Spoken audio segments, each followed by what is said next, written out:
আবার এলাম তোমাদের স্পর্শক অভিলম্বের সংক্ষিপ্ত অঙ্কগুলো নিয়ে।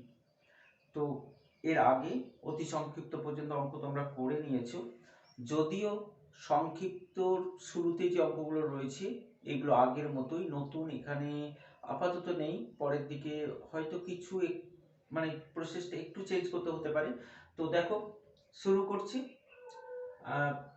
প্রশ্নমালা 14 সংক্ষিপ্ত একের 1 নম্বরে যে অঙ্কটা রয়েছে সেটা হচ্ছে, এটা একটা পরাবৃত্ত।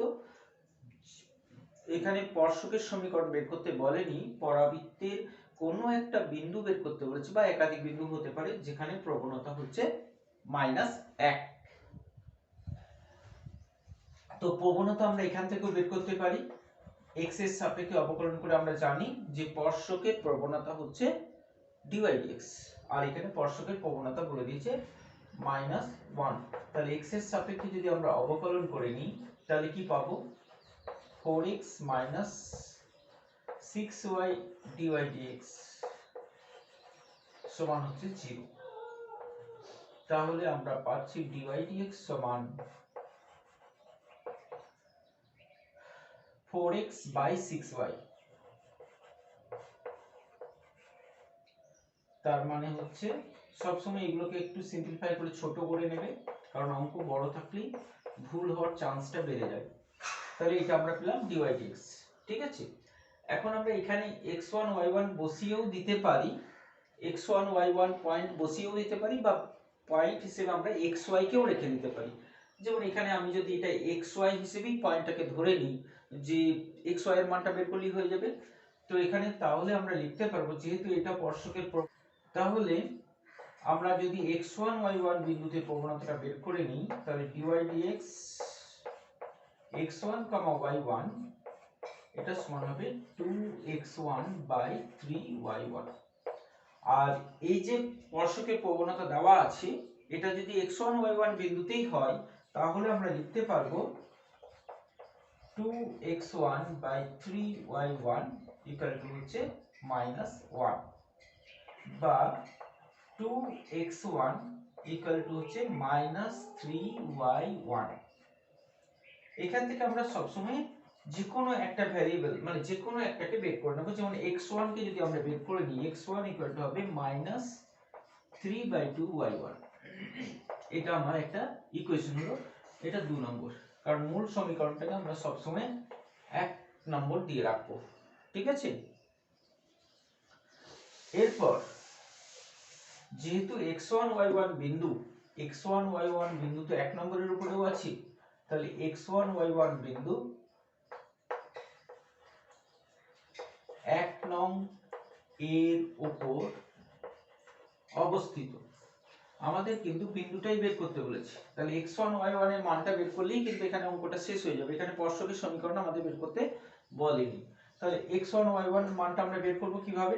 এখানে আমরা একটা ইকুয়েশন পেয়েছি, কিন্তু একটা ইকুয়েশন থেকে কোনো সময়ই দুটো আননোন রাশির মান বের করা যায় না। সেজন্য আমরা আরেকটা ইকুয়েশন নেব এখান থেকে। যেহেতু x1 y1 এর উপরে অবস্থিত, তাহলে এখান থেকে আমরা লিখতে পারবো 2x1² - 3y1² হচ্ছে 6। x এর ভ্যালুটা এখানে আমরা পুট করছি, তাহলে 2 -3y1 -3y1/2 -3y1² হচ্ছে 6 হলো। এখানে স্কয়ার আছে, আর তাহলে এখানে আমরা পাচ্ছি 2 9y1²/4 -3y1² হচ্ছে 6, और 9y1² -6y1² 12, और 3y1² হচ্ছে 12, और y1² হচ্ছে 4। তাহলে y1 এর ভ্যালু আমরা পাচ্ছি যেটা, সেটা হচ্ছে +-2 পেয়েছি y1। এখন আমরা এই y1 এর যে ভ্যালুটা পেলাম এটাকে আমরা 2 নম্বরে বসাবো একটা একটা করে, কারণ প্লাস মাইনাস কিন্তু একসঙ্গে বসাবো না, কারণ প্লাস মাইনাস বসিয়ে দিলে কোন চিহ্নটা কখন আসবে, কার জন্য কি চিহ্ন হবে সেটা আমরা বুঝতে পারবো না। তাহলে এরপর আমরা 2 নম্বর সমীকরণ থেকে পাই দেখো 2 নম্বরে এটা বসাচ্ছি y যদি y 2 হলে x হচ্ছে সরি y1 এটা y1 2 হলে x1 হবে -3/2 * 2 মানে হচ্ছে -3 আর y1 -2 হলে x1 আমরা পাবো -3/2 * -2 তার মানে 3। তো যেহেতু তাহলে একটা বিন্দু আমরা পাচ্ছি, বিন্দুগুলো স্পর্শবিন্দুগুলোর স্থানাঙ্ক বের করতে বলেছে। আর এই স্পর্শবিন্দুগুলোর স্থানাঙ্ক স্পর্শবিন্দু কি কি হবে? একটা হবে দেখো x1 যদি -3 হয় তাহলে y1 হচ্ছে 2, আর যদি 3 হয় x1 যদি 3 হয় তাহলে হচ্ছে -2, মানে একটা প্লাসের জন্য অন্যটা কিন্তু নেগেটিভ হচ্ছে। ঠিক আছে, তাহলে এইটাই হচ্ছে দুটো স্পর্শবিন্দু স্থানাঙ্ক। বুঝেছো নিশ্চয়ই? তারপরে দেখো 2 এর অঙ্কটা আমি কিভাবে করছি। তারপরে দেখো 2 এর অঙ্কটা কিভাবে হবে। তো একই অঙ্ক, সব নতুন করে কিছু বলার নেই। আমাদের 2 এর অঙ্কটা কি বলেছে একবার পড়ে নাও। y = x² - 6x + 9 অধিবৃত্তের উপর যে কোনো বিন্দুতে স্পর্শক 4, 1 আর 3, 0 বিন্দু দুটির সংযোগ সরলরেখার সমান্তরাল। তাহলে স্পর্শকটা হবে এই দুটো সংযোগ সরলরেখার সমান্তরাল। তাহলে আমরা জানি স্পর্শক আর এই দুটোর সংযোগ সরলরেখা পরস্পর সমান্তরাল হওয়ার অর্থ হচ্ছে এদের প্রবণতা সমান। তাহলে এখান থেকে আমরা স্পর্শকের প্রবণতাটা বার করতে পারবো। স্পর্শকের প্রবণতা হচ্ছে dy dx। তাহলে dy dx হচ্ছে 2x - 6, আর বিন্দু দুটির সংযোগ সরলরেখার প্রবণতা, সংযোগ রেখার প্রবণতা হচ্ছে বা নতি হচ্ছে, আমরা জানি এটা y1 - y2 / x1 - x2 মানে 1 হলো। তাহলে এইটা যদি x1 y1 বিন্দুতে হয়, x1 y1 বিন্দুতে হয়, তাহলে আমরা পাচ্ছি 2x1 - 6। তাহলে শর্তটা হচ্ছে যেহেতু এরা সমান্তরাল, তাহলে 2x1 - 6 হচ্ছে 1। কেন না এর সঙ্গে এর হচ্ছে সমান্তরাল, স্পর্শকের সঙ্গে সংযোগ সরলরেখাটা হচ্ছে সমান্তরাল। লিখে দিতেও পারো সেটা। তাহলে এখান থেকে আমরা x1 এর ভ্যালু কিন্তু পেয়ে গেলাম 7/2। এটা হলো x1। আর y1 বের করতে হবে, কারণ বিন্দু বের করতে হবে তো। তাহলে y1 টা আমরা কোথা থেকে পাবো? এখান থেকে পাবো, যেহেতু x1 y1 এটাকে আমরা সবসময় 1 নম্বর দিয়ে রাখবো। তাহলে x1 y1 এক বিন্দু 1 নং এর উপর অবস্থিত,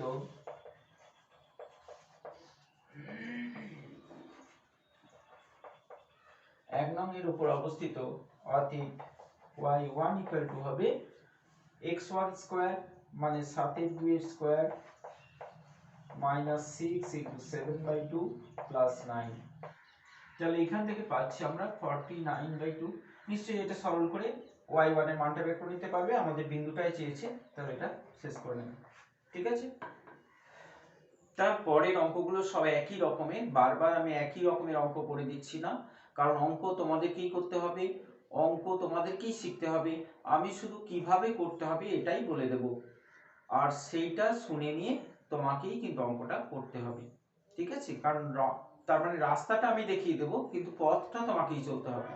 সেই জন্য আমি সব অঙ্ক পরপর করে দিচ্ছি না, কারণ সব অঙ্ক যদি আমি পরপর করে দিই আর সেগুলো যদি তুমি পরপর লিখে নাও, তাহলে খাতাতেই লেখাটা থাকবে, তোমার মাথায় কিন্তু কিচ্ছু যাবে না। সেই জন্য তুমি নিজে করো, দেখো পারবে নিশ্চয়ই। তারপরে দেখো আমি যেটা করছি সেটা হচ্ছে 9 এর অঙ্কটা। দেখো 9 এর যে অঙ্কটা দিয়েছি, যদিও একই অঙ্ক, এতে ক্যালকুলেশনের একটু ডিফারেন্স হতে পারে, তো আমার মনে হচ্ছে হতে পারে, কিন্তু তুমি এটাও নিজে করতে পারো। তো এখানে বলেছে দেখো 9টাতে একটা বক্র x অক্ষকে যে বিন্দুতে ছেদ করে সেই বিন্দুতে স্পর্শক আর অভিলম্বের সমীকরণ বার করতে হবে। তাহলে প্রশ্নটা হচ্ছে বিন্দুটা প্রথমে বের করতে হবে, কারণ যে বিন্দুতে আমাদের স্পর্শক অভিলম্বের সমীকরণ বের করতে বলে বিন্দুটা তো আগে চাই। তাহলে আমরা প্রথমে বিন্দুটা খুঁজে বের করব। কোথায় বিন্দুটা? না x অক্ষকে যেখানে ছেদ করে এই বক্রটা। তার মানে x অক্ষকে ছেদ করে। তাহলে x অক্ষের সমীকরণ কি? x অক্ষের সমীকরণ হচ্ছে y equal to 0। তাহলে এই সমীকরণে আমরা, এখানে সবসময় 1 নম্বর দেবে কারণ এটা আবার দরকার পড়বে। তাহলে এই সমীকরণে আমরা y এর জায়গায় যদি 0 বসিয়ে দিই তাহলে আমরা পাচ্ছি, তাহলে 1 নং থেকে আমরা পাচ্ছি x equal to 0 হলে y equal to হচ্ছে 7, y equal to 0 হলে x equal to হচ্ছে 7। হ্যাঁ, y equal to যেহেতু 0 হচ্ছে তাহলে x equal to 7। অতএব ছেদ বিন্দুটা আমরা পাচ্ছি, ছেদ বিন্দু হচ্ছে 7,0। তাহলে এই 7,0 বিন্দুতে আমাদের স্পর্শক আর অভিলম্বের সমীকরণ বের করতে হবে। তো আমরা জানি বক্রটাকে এখন অবকলন করতে হবে। তো অবকলনে এখানে একটা দুটো তিনটে গুণ আছে একসাথে, এটাকে এড়িয়ে যাওয়ার জন্য আমরা একটু করতে পারি। তাহলে 1 নম্বর থেকে আমরা যেটা নেব সেটা হচ্ছে y সমান কত হচ্ছে। দেখো y সমান আমরা পাচ্ছি x - 7 বাই এই দুটোর গুণফল। তো এই দুটোর গুণ করে নিচ্ছি আমরা, এই দুটো গুণ করে পাচ্ছি x square minus 5x plus 6। তো এটা আমাদের dy dx টা বের করলেই হয়ে যাবে। তাহলে dy dx ইকুয়াল টু হবে x square minus 5x plus 6 into x minus 7 এর অবকলন আমরা জানি 1 মাইনাস x মাইনাস 7 ইনটু এটার অবকলন হচ্ছে 2x মাইনাস 5 বাই এইটার whole square x square minus 5x plus 6 এর হোল স্কয়ার হলো। এখন যেহেতু বিন্দুটা আমরা জানি 70 বিন্দু, তাহলে এখানে আমরা আর এটাকে সিম্পলিফাই না করে দরকার পড়ছে না, আমরা 70টা বসিয়ে দিচ্ছি। তাহলে 70 বিন্দুতে x এর মান যদি 7 বসাই তাহলে 49 মাইনাস 35 প্লাস 6 মাইনাস, এখানে দেখো x এর জায়গায় 7 বসালে পুরোটা 0 হয়ে যাচ্ছে, তাহলে এই দিকটা থাকছে না। নিচেতেও আমরা এই একই পাচ্ছি 49 মাইনাস 36 35 প্লাস 6 এর হোল স্কয়ার। তাহলে একটা তো কেটে যাচ্ছে, তাই না? a বাই a স্কয়ার যদি থাকে তাহলে তো 1 বাই a হয়, হয়তো। তাহলে এখানে যা আছে উপরে নিচেও তো একই, তাহলে পুরোটা কেটে গিয়ে আমাদের থাকছে শুধু নিচেরটা, কারণ নিচেতে দুটো আছে। তাহলে 49 আর 6 হচ্ছে 55, তার মানে 1/20। তাহলে এইটা পেলাম আমরা dy dx 70 বিন্দুতে, মানে 70 বিন্দুতে স্পর্শকের প্রবণতা কিন্তু, ঠিক আছে? তাহলে আমরা এখন 70 বিন্দুতে স্পর্শকের সমীকরণ বের করতে পারবো। তাহলে লিখবে 70 বিন্দুতে, কোন বিন্দুতে সেটাও লিখে দেবে সবসময়। 70 বিন্দুতে কারণ বিভিন্ন বিন্দুতে স্পর্শক নিশ্চয়ই আলাদা আলাদা হবে। তাহলে 70 বিন্দুতে স্পর্শকের সমীকরণ সবসময় লিখে দেবে। কোন বিন্দুতে তুমি স্পর্শকের সমীকরণ বার করছো না অভিলম্বের সমীকরণ বার করছো সেটাও লিখে দেবে। তাহলে স্পর্শকের সমীকরণ হবে y - 0 equal to 1/20 into x - 7 বা 20y ইকুয়াল টু x - 7 বা x minus 20y minus 7 equal to 0। এটা হলো আমাদের স্পর্শকের সমীকরণ। এরপর আমরা করব অভিলম্ব। তাহলে 7,0 বিন্দুতে আমাদের অভিলম্বের প্রবণতা কিন্তু এখনো বের করা হয়নি। তাহলে অভিলম্বের প্রবণতা কত হবে? এটা যদি 1/20 হয়, বলেছি অভিলম্ব আর স্পর্শক পরস্পর লম্বভাবে থাকে, আর লম্বভাবে থাকলে ওদের গুণফল হবে -1। তাহলে 1 এর 20 সঙ্গে কত গুণ করলে -1 হবে? তো সেটা আমরা সহজেই করতে পারি কি, যে এর অনন্যক নিয়ে একটা নেগেটিভ সাইন দিলেই হবে। তাহলে 1 এর 20 অনন্যক করলে 20 হলো, তাহলে মাইনাস দিলাম, তাহলে -20 হচ্ছে অভিলম্বের প্রবণতা। তাহলে 70 বিন্দুতে অভিলম্বের সমীকরণ হবে, তাহলে অভিলম্বের সমীকরণ হবে একই ভাবে আমরা বার করতে পারবো, শুধু প্রবণতাটা চেঞ্জ হয়, তাই তো? তার মানে y - 0 equal to -20 into x - 7 বা y ইকুয়াল টু হচ্ছে -20x প্লাস 140। তার মানে হচ্ছে 20x plus y equal to হচ্ছে 140। এটা হলো অভিলম্বের সমীকরণ। তাহলে আমরা দুটো অ্যান্সার পেয়ে গেলাম, ঠিক আছে। তারপরে 10 এর যে অঙ্কটা রয়েছে এটা দেখো থিটা ইকুয়াল টু পাই বিন্দুতে বলেছি। এই রকম জায়গাতে আগেও বলেছি, আমি আরেকবার বলছি, থিটার জায়গায় পাই বসিয়ে x এর মান যেটা বেরোবে সেইটা একটা x স্থানাঙ্ক হবে, আর y এর যে মানটা এখানে দিয়েছি y সমান, ওখানেও থিটার মান পাই বসিয়ে y স্থানাঙ্কটা বের করে নেবে। তাহলে বিন্দুটা পেয়ে যাবে। তারপরে x কে থিটার সাপেক্ষে ডেরিভেটিভ করবে, মানে dx d theta dy d theta বের করে ওখান থেকে ভাগ করে নিয়ে dy d থিটা যেভাবে আগে অবকলন করেছো সেইভাবেই dy dx টা বের করতে, মানে প্রবণতাটা বের করে নিতে পারবে, ঠিক আছে। প্রবণতা বেরিয়ে যাওয়ার পর বিন্দুটা কিন্তু বসিয়ে ওই বিন্দুতে স্পর্শকের প্রবণতা বের করতে হবে, তারপরে স্পর্শকের সমীকরণ, ঠিক আছে। তো তারপরে দেখো 11 একই রকম ভাবেই করবে। 12টা দেখো প্রায় একই অঙ্ক, নতুন কিছু নেই, আগের মতোই আমাদের বলেছে x এটা প্যারামেট্রিক আকার। কার প্যারামেট্রিক আকার এটা মনে পড়ছে? এটা হচ্ছে হাইপারবোলা, মানে পরাবৃত্তের প্যারামেট্রিক আকারে দেওয়া আছে। এখান থেকে আমাদের পরাবৃত্তের স্পর্শকের সমীকরণ বার করতে বলেছে এই বিন্দুটি, মানে এখানে আমরা বলতে পারি থিটা বিন্দুতে বলেছি, তাই না। a sec theta b tan theta বিন্দুতে, মানে থিটা বিন্দুতে পরাবৃত্তের স্পর্শকের সমীকরণ বের করতে হবে। তাহলে আমরা কি করব, এখানে থিটার সাপেক্ষে অবকলন করব। তাহলে dx d থিটা সমান হচ্ছে a sec থিটা tan থিটা, আর dy d থিটা সমান হচ্ছে b sec স্কয়ার থিটা। হলো, এখান থেকে আমরা dy dx বের করব। তাহলে dy dx সমান হচ্ছে, এইটাকে এটা দিয়ে ভাগ করব কারণ y টা তো উপরে রয়েছে, তাহলে b sec square theta by a sec theta tan theta. তাহলে একটা sec থিটা তো কেটে যাচ্ছে, তাহলে আমরা পাচ্ছি b sec theta by a tan theta. তো এইখানটাকে এই আকারেই রেখে দেবে সবসময়, এখানে আর সিম্পলিফাই করে মানে sin cos এইসব নিয়ে আসবে না, কারণ বিন্দুটা dy dx এর মানটা যে আকারে থাকবে বিন্দুটাও তো সেই আকারেই আছে, সেই জন্য sec থিটা tan থিটা যেহেতু বিন্দুতেও আছে বা বিন্দুটাও sec থিটা tan থিটা, তাহলে প্রবণতাটাকেও আমাদের sec tanই রেখে দেবে, ঠিক আছে। এখানে কিন্তু অন্য কোনো ফর্মে নিয়ে যাবে না, মানে 1 by cos sin by cos এরকম করে দেবে না, তাহলে cosটা কেটে গিয়ে এটা শুধু কোসেক হয়ে যাবে। কিন্তু শুধু কোসেক হয়ে গেলে তুমি যে এই আকারটা দিয়েছে এই আকারটা তুমি আর মেলাতে হবে হবে না তা নয়, কিন্তু আবার বেশ কিছুটা বড় হয়ে যাবে, সেই জন্য এই ফর্মটাই কিন্তু রেখে দেবে, মানে বিন্দুটা যে ফর্মে থাকবে প্রবণতাটা যেন সেই ত্রিকোণমিতিক টার্ম দিয়েই থাকে। মানে বিন্দু যদি sin cos দিয়ে বলে দেয়, বিন্দুটা যদি sin cos দিয়ে থাকে তাহলে এটাকেও sin cos দিয়েই রাখবে, মানে sin বাই cos লেগেও সেখানে tan লিখবে না, ঠিক আছে। তাহলে এখানে আর আমরা এইটাকে অন্য কোনো ফর্ম মানে অন্য কোনো ত্রিকোণমিতিক আকারে আমরা প্রকাশ করব না, ঠিক আছে। তাহলে এটাই কিন্তু a sec theta b tan theta, তাহলে a sec theta comma b tan theta বিন্দুতে, এটা কিন্তু এই বিন্দুতেই প্রবণতা, হ্যাঁ dy dx এর প্রবণতা যেটা সেটা কিন্তু a sec theta b tan theta বিন্দুতেই এটা প্রবণতা, কারণ এটা tan থিটা sec থিটা দিয়েই আছে।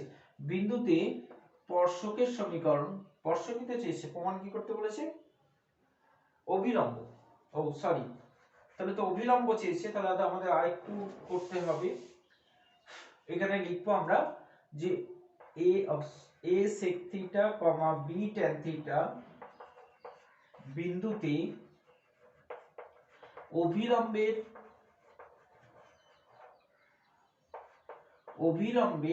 প্রবণতা। আমরা কিন্তু dy dx মানে সবসময় জানবো dy dx মানে কিন্তু স্পর্শকের প্রবণতা, তাহলে অভিলম্বের প্রবণতা হবে কি বলেছি, অনন্য করে দিয়ে একটা মাইনাস সাইন দেব, তাহলে minus a tan theta by b sec theta, অনন্য করে দিয়ে একটা মাইনাস দিলেই স্পর্শকের থেকে অভিলম্বের প্রবণতা হবে বা অভিলম্বের প্রবণতা থেকে স্পর্শকের প্রবণতা করতে পারবো। তাহলে a sec theta b tan theta বিন্দুতে অভিলম্বের সমীকরণ তাহলে অভিলম্বের সমীকরণ কি হবে, y minus b tan theta সমান প্রবণতা a tan theta by b sec theta into x minus a sec theta. ঠিক আছে, তাহলে এবার আমরা গুণ করে নেব। তাহলে by sec theta minus b square sec theta tan theta সমান minus ax tan theta plus a square sec theta tan theta.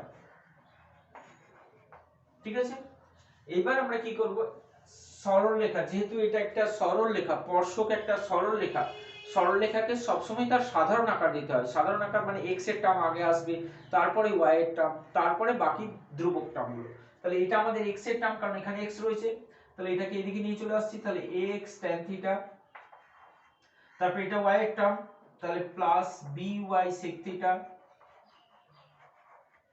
by sec theta, তারপরে বাকি টার্মগুলোকে আমরা ওইদিকে নিয়ে চলে যাচ্ছি। তাহলে আমরা পাচ্ছি ওইদিকে a square plus b square common নিয়ে নিলাম, sec থিটা tan থিটাটা কমন নিয়ে নিলাম, sec থিটা tan থিটা সাধারণ আকারে চলে গেল।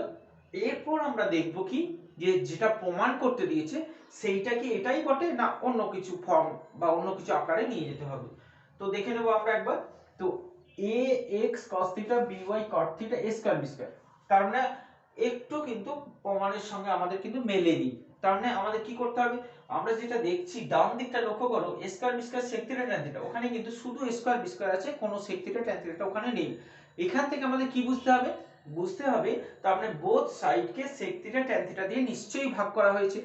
তাহলে আমরা এখন বোথ সাইডকে sec থিটা tan থিটা দিয়ে ভাগ করে দেব। তাহলে আমরা বোথ সাইডকে sec থিটা tan থিটা দিয়ে যদি ভাগ করে দিই, তাহলে ax tan থিটা আছে, ax tan থিটা আছে, তাহলে tan থিটাটা কেটে গিয়ে আমরা পাবো ax বাই sec থিটা। লিখে দেবে বোথ সাইডকে, উভয় পক্ষকে sec থিটা tan থিটা দিয়ে ভাগ করে পাই। তাহলে এখানে পাচ্ছি দেখো by sec theta tan theta দিয়ে ভাগ করছি, তাহলে sec থিটাটা কেটে যাচ্ছে, তাহলে নিচে থাকছে আমাদের tan থিটা সমান, এখানে sec থিটা tan থিটা দিয়ে ভাগ হলে আমরা পাচ্ছি a square plus b square. হলো, তার মানে ax cos theta plus by cot theta সমান হচ্ছে a square plus b square. ঠিক আছে, খুব সহজে পেয়ে গেলাম। কিন্তু যদি আমরা এই প্রবণতাটাকে sin cos এ ভেঙে নিয়ে sin বা cos দিয়ে বা cosec দিয়ে প্রকাশ করে দিতাম, তাহলে যে যতটা সহজে পেলাম সেই সহজে কিন্তু পেতাম না। তখন আবার আমরা অন্যদিকে চলে যেতাম, সেখান থেকে আবার ঘুরে আসতে হতো, অনেকটা সময় নষ্ট হতো। ঠিক আছে, তাহলে এই জায়গাটা কিন্তু একটু লক্ষ্য রাখতে হবে এই অঙ্কগুলোর ক্ষেত্রে।